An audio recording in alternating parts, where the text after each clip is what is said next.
There are moments in life, especially in the quiet hours, just after the world winds down, when the silence doesn't feel peaceful anymore. It lingers in the corners of your room, no longer soft or comforting. Instead, it feels dense, almost tangible.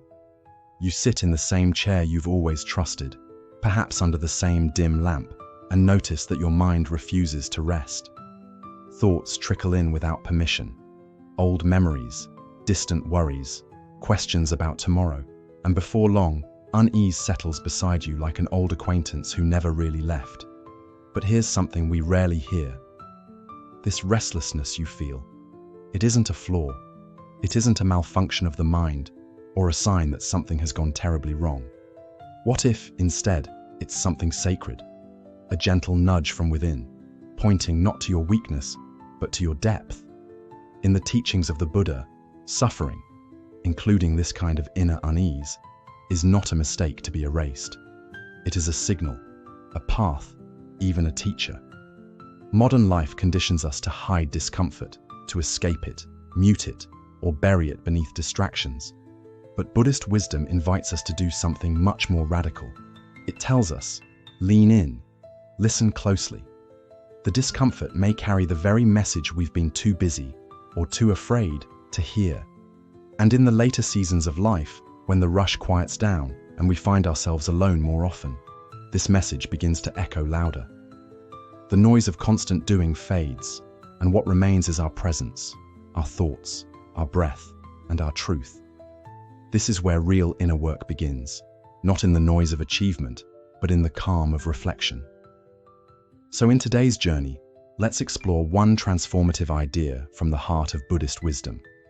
It won't promise to erase anxiety or silence every storm in your mind, but it will offer a new way to see it, a gentler way, a wiser way. This teaching has calmed monks in silent monasteries, guided soldiers on uncertain paths, and brought peace to everyday people, just like you, searching for light in their darkest hours. If your mind has ever felt like a cage, if your heart has grown tired from carrying invisible burdens, if you've spent nights wondering why peace feels so far away, stay with me. What we're about to explore isn't about ignoring pain or pretending to be okay. It's about understanding. It's about liberation. Because the truth is, you are not broken. You are not weak. You are simply being called to look at your inner world through a new lens. Let's not begin by resisting the anxiety. Let's begin by sitting beside it. Let's meet it where it arises, in the stories we tell ourselves, and in the things we struggle to let go. 1. The root of anxiety: grasping and resistance. Anxiety doesn't arrive without reason. It doesn't fall from the sky like a random storm. In Buddhist thought, it has origins, deep and ancient, and they often go by two names: grasping and resistance. These aren't just abstract terms, they're patterns, deep habits of the mind that shape how we meet the world. Grasping is what happens when we hold on too tightly. It's the internal voice that clings to comfort, to familiar routines, to the people and identities we've built our lives around. And when something threatens those attachments, as life inevitably does, fear rises up. The mind protests. This can't change. I need this to stay. Resistance is the mirror image. It's the part of us that turns away, that pushes back against discomfort, pain, aging, loss, uncertainty. Resistance says, not this, anything but this. We brace ourselves, hoping that if we just resist hard enough, the suffering will pass us by. But here's the truth. Both grasping and resistance are exhausting. And more importantly, they trap us. Because nothing in life is permanent. Not our bodies, not our emotions, not even the people or stories we love the most. As the Buddha taught, all things that arise will also pass away. And it is our refusal to accept this truth that quietly feeds the fire of anxiety. I remember a dear friend named Daniel. He was a former Marine, known for his discipline and morning rituals.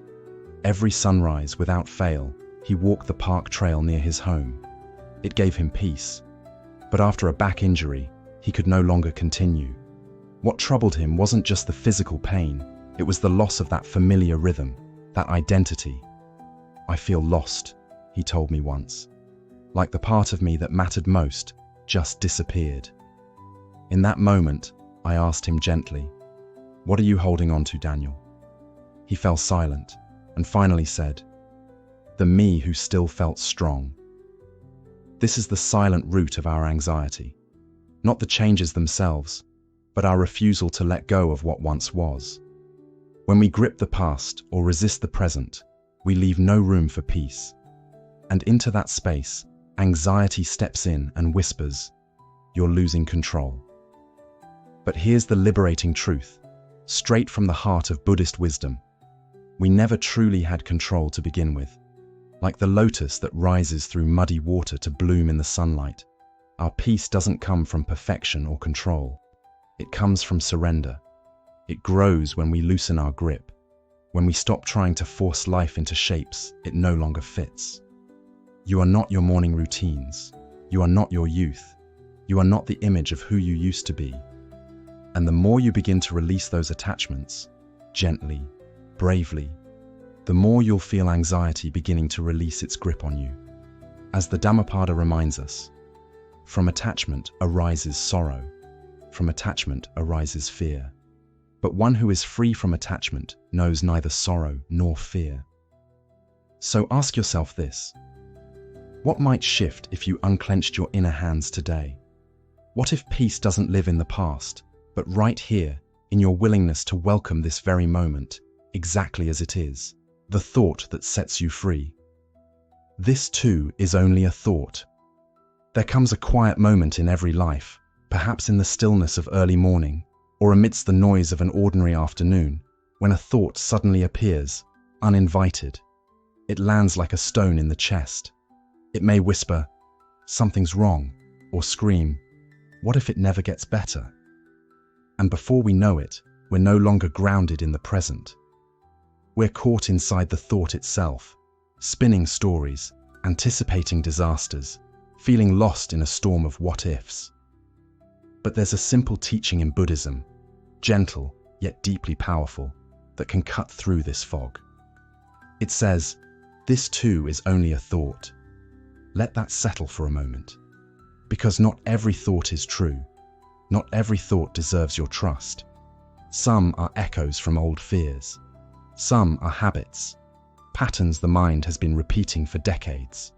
And some are just the brain doing what it was designed to do: imagine, anticipate, protect. But here's the truth. A thought, no matter how convincing or overwhelming, is not reality.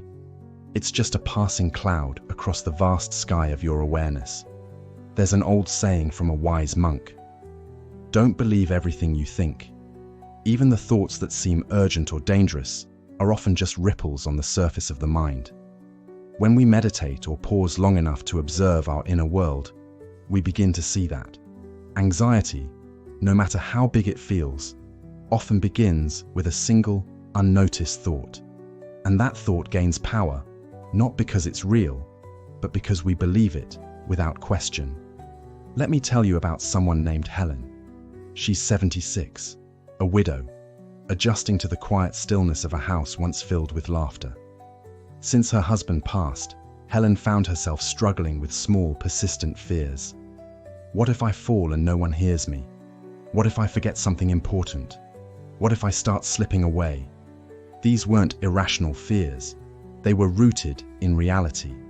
But they weren't happening. They were just thoughts. Still, each one brought panic, racing heart, shallow breath, restless mind. Then something shifted. Helen began attending mindfulness classes at her local community center. In one session, the instructor asked everyone to write a sentence on paper. "This thought is not me. It's just a thought." At first, Helen felt awkward repeating it, but over the weeks, that sentence became her quiet mantra. When the fear returned, she would pause and say it softly. "This thought is not me. It's just a thought." And slowly, her anxiety began to loosen its grip. In Buddhism, This practice is called non-identification, the understanding that your thoughts are not who you are. They are not your essence. They are simply movements in the mind, like wind brushing through the trees. Some are useful, some are not, but none of them define you. The goal isn't to fight your anxious thoughts or shame yourself for having them. The practice is to recognize them clearly. To say, "Ah, I see you, thought. You're trying to protect me, but you are not truth, and you are not in charge." That small shift, from living inside the thought to standing beside it, changes everything. As the beloved teacher Ajahn Chah once said, "If you let go a little, you'll have a little peace. If you let go a lot, you'll have a lot of peace. If you let go completely, you'll be free." So next time the wave of anxiety rises, meet it gently. No resistance, no panic.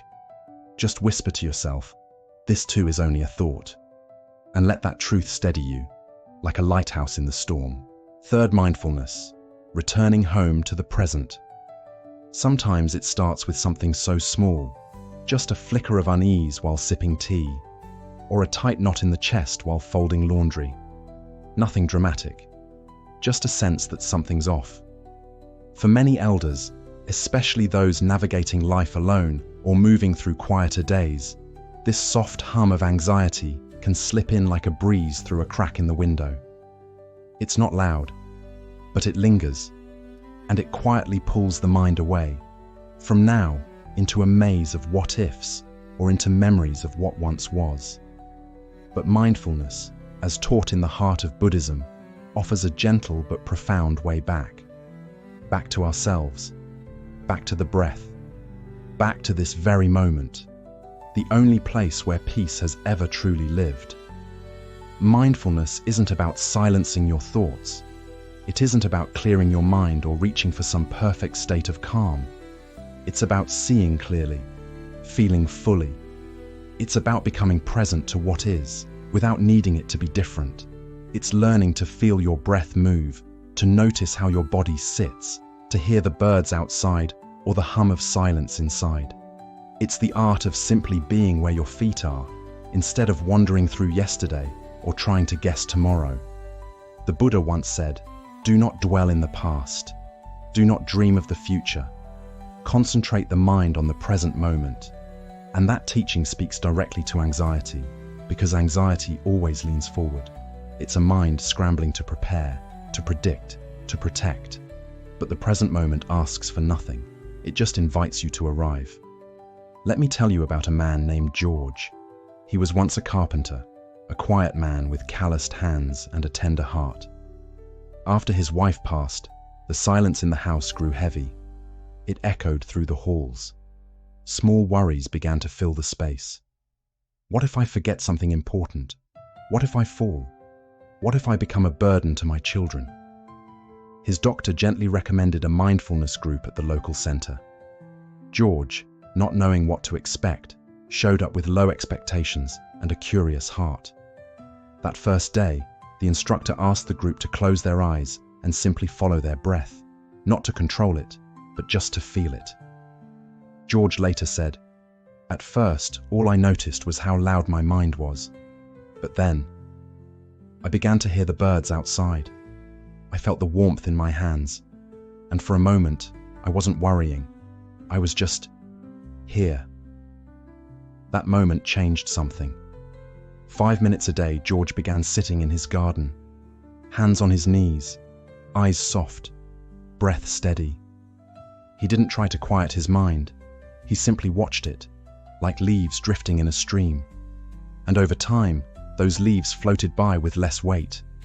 The fear didn't disappear, but it no longer ruled him. That is the quiet miracle of mindfulness. It doesn't erase the struggle. It teaches us to sit with it, without judgment, without panic. To remember that we are not our worries. We are not the storm. We are the sky holding it all.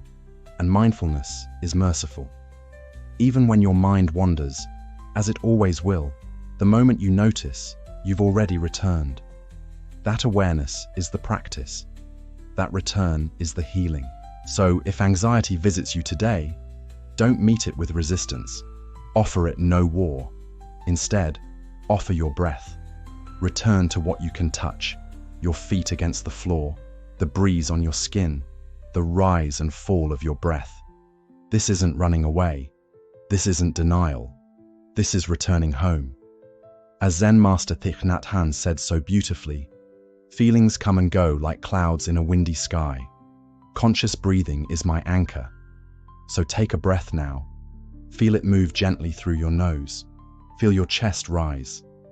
And as you breathe out, say to yourself, I am here, and here is enough. 4. Compassion, the gentle power that eases anxiety. Anxiety doesn't always shout. Sometimes it arrives as a whisper, an unkind voice that questions your worth, your strength, your right to feel overwhelmed. It isn't the world judging you. It's your own inner critic asking, why are you like this? Why can't you just be stronger? And over time, that voice doesn't just create fear, it buries you in quiet shame. But Buddhist wisdom offers a soft yet profound response. Compassion, not just for others, but for yourself, especially for yourself. Many of us were raised in times when emotions were hidden, when endurance was praised and vulnerability was seen as weakness. You gave and gave, to children, spouses, aging parents, often silencing your own exhaustion. And now, when there's finally space to feel, everything comes rushing in. The anxiety, the grief, the weight of years unspoken. But the Buddhist path reminds us, peace doesn't arise from perfection. It grows from gentleness. As the Buddha once said, you yourself, as much as anybody in the entire universe, deserve your love and affection. These words aren't just poetic, they're a healing balm. Let's look at the story of Ruth, 79 years old, a retired nurse, a caregiver by nature, strong, reliable. She was always the one holding others up.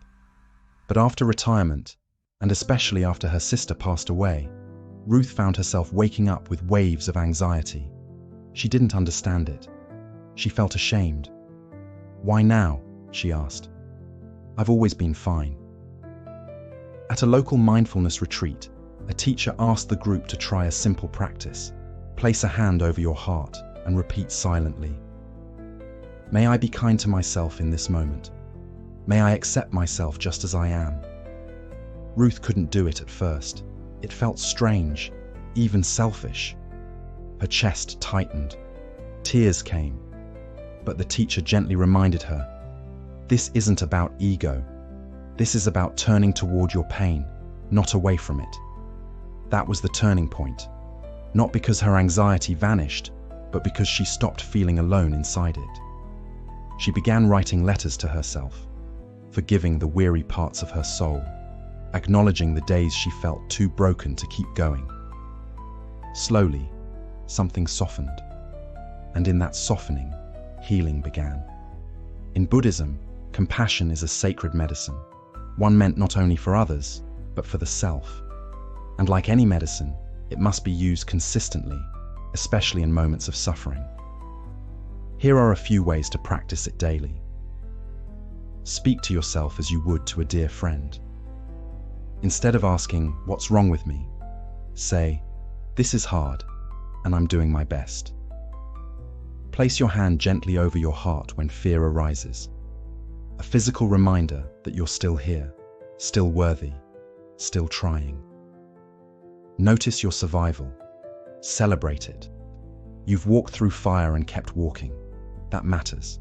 Compassion won't erase all pain, but it transforms how we carry it. It doesn't fight anxiety, it walks beside it. As Thich Nhat Hanh beautifully said, when you love someone, the best you can offer is your presence. The same is true for yourself. So the next time that anxious voice returns, don't push it away. Sit with it. Offer it stillness. Ask, what are you trying to tell me? And listen, not to fix, but to honor. Because sometimes, all we truly need is to be heard by our own heart. The thought that loosens the grip of anxiety. This isn't mine. This isn't me. There are moments, sharp, quiet, often lonely, when anxiety clings so tightly to us that we start to believe it is us.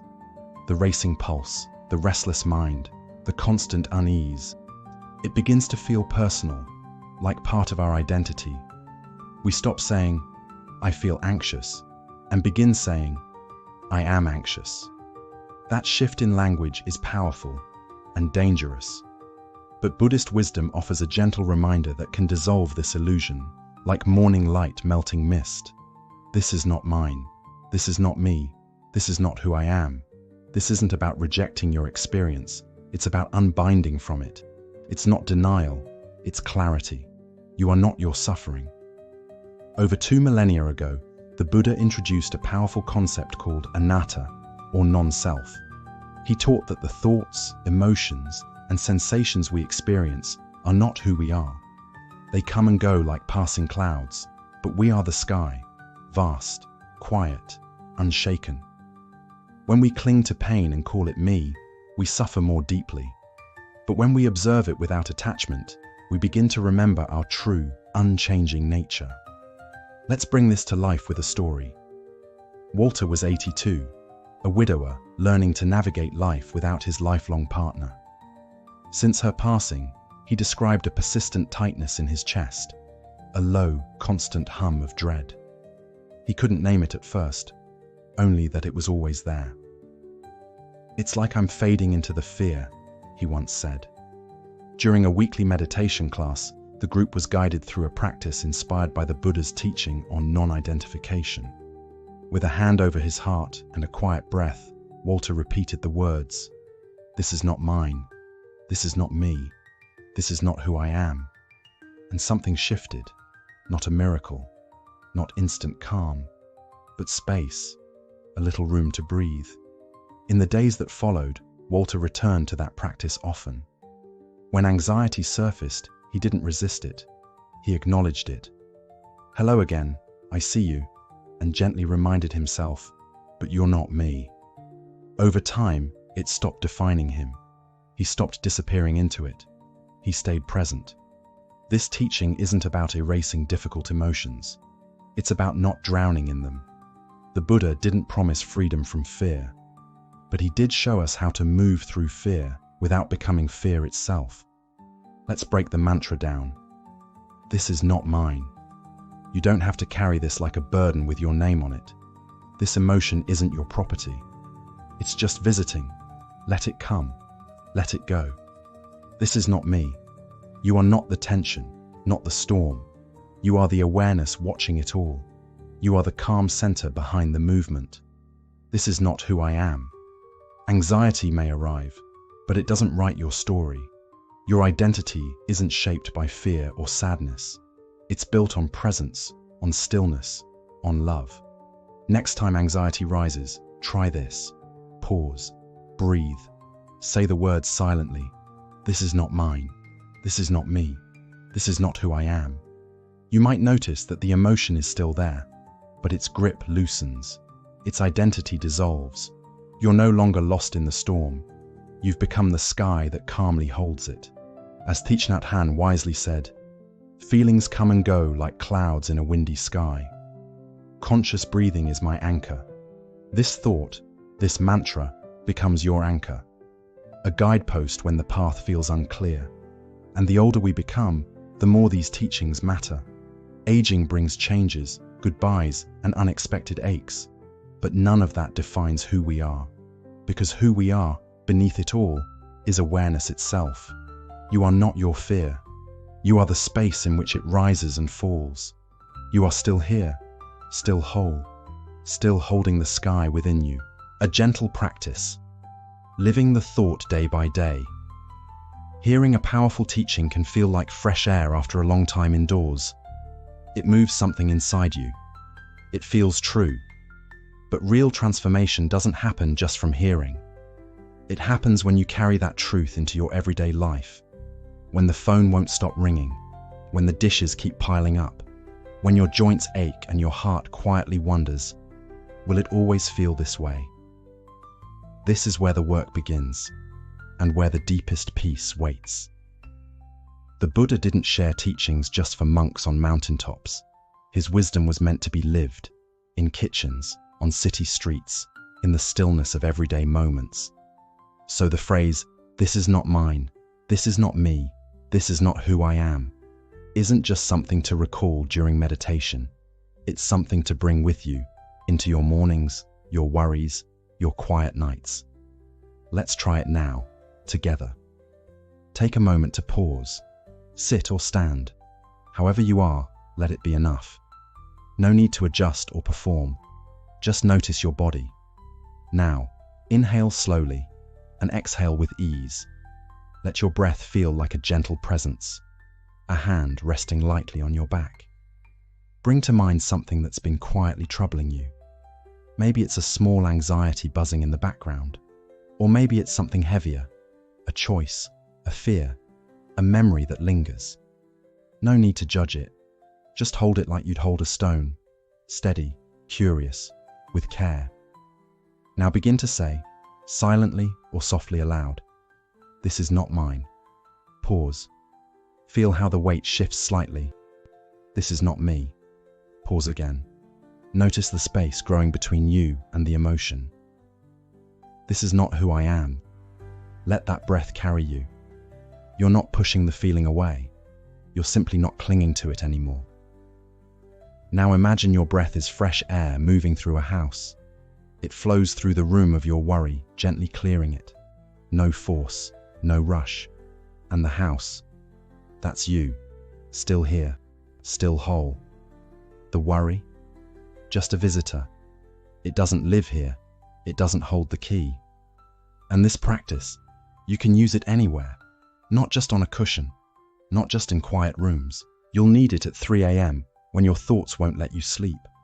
You'll need it when the silence from someone you love starts to ache. You'll need it when your body reminds you that everything is changing. In these moments, don't aim for perfection. Just return to presence. Breathe in. "This is not mine." Breathe out. "This is not me." And again, "This is not who I am." Then go on. Wash the cup. Stroke the pet. Fold the blanket.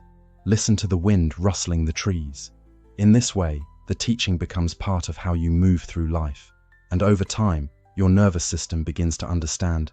You're safe now. You're not lost in the past. You're not drowning in the future. You're here, breathing, alive, still whole. As Thich Nhat Hanh reminds us, the present moment is filled with joy and happiness. If you are attentive, you will see it. This phrase, this gentle thought, is your way back to that joy. It helps you remember that your core self has never been anxiety. Your true nature has never been broken, only buried under the noise. So when worry returns, as it sometimes will, don't run. Don't push it away. Greet it with kindness. Let it sit beside you and gently say, "This is not who I am," because you are the stillness behind the storm. You are the quiet in the noise, and you are the love that holds it all together. If you've listened this far, I want to invite you, just for a breath, to pause. Because what you've heard isn't just a message, it's a doorway, a soft reminder. Anxiety is not a flaw. It's not proof that something's wrong. It's a messenger, inviting you back to what's real, what's peaceful, what's you. The Buddha never promised a storm-free life, but he gave us something better, the wisdom to stay grounded when the winds rise. And this thought, this mantra, "This is not mine, this is not me, this is not who I am," is one of the most powerful tools you can carry. Repeat it when the night is long, when your chest feels heavy, when the silence grows loud. Let it soothe you, not as a weapon, but as a healing touch. And maybe, just maybe, anxiety will stop being your enemy. It will become your teacher, revealing how deeply you're capable of peace, of resilience, of returning home. So I'll leave you with this reflection. What might your life look like if you stopped clinging to what was never yours and started walking with what brings you back to your center? If this touched something in your heart, share your thoughts in the comments. You never know whose night you might brighten. And if you'd like more reflections like this, rooted in Buddhist wisdom and spoken with care.